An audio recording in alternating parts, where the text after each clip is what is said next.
กับสบายดีพ่อแม่พี่น้องลุงป้านาอาเมสสุคนเนาะมื้อนี้ข้าพเจ้าสิมาตอบคอมเมนต์ตัวนี้เนาะเพิ่นขอมาหลายเทื่อแล้วและข้าพเจ้าก็เฮ็ดคลิปนี้หลายครั้งแล้วเนาะยาดีดิสดวงหู้ก้นเนาะภาษาการแพทย์เพิ่นเอิ้นหู้ทวารแต่ภาษาเฮาเอิ้นทั่วไปละหู้ก้นเนาะเออมันรักษาได้หลายวิธีเด้อพี่น้องเด้อคนเฮาธาตุบ่คือกันเนาะให้ท่านไปซอกเอาต้นอันนี้เนาะต้นที่มันขึ้นหน้าจอนี่แหละเนาะภาษาไทยเพิ่นเอิ้นต้นผ้าพระทานพรเด้อพี่น้องเด้อแต่ว่าภาษาบ้านเฮาเอิ้นต้นดอกลำโพงเนาะ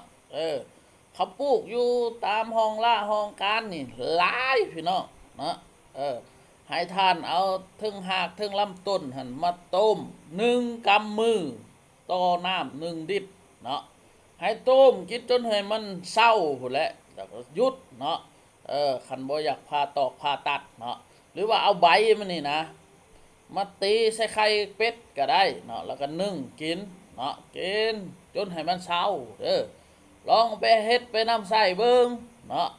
พอคลิปนี้ข้าพเจ้าเฮ็ดหลายเทื่อแล้วหลายคนอาจสิรำคาญนะเนาะเจ้าไปค้นหาอยู่ Facebook หรือ TikTok ข้าพเจ้าหั่นเนาะหรือว่าทางช่อง YouTube ต่างๆเด้อเอาลองไปเฮ็ดไปใส่เบิ่งเด้อพี่น้องเด้อถ้าว่า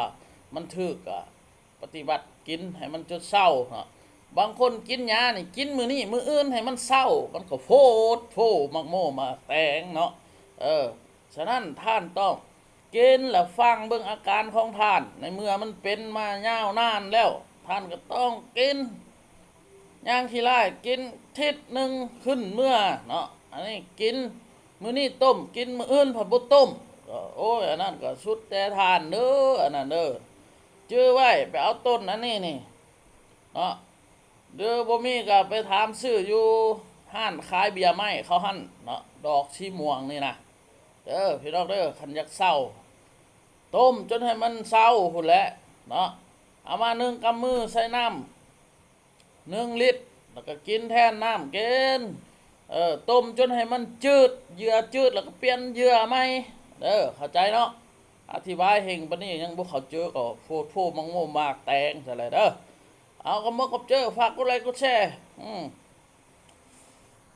พ่อแม่พี่น้องลูกปานาเบิดสุคนถ้าผู้ใดสนใจอยากปลูกเฮ็ดเป็นอาชีพเสริมในช่วงวิกฤตค่าของแพงค่าแห้งถึกนี่ก็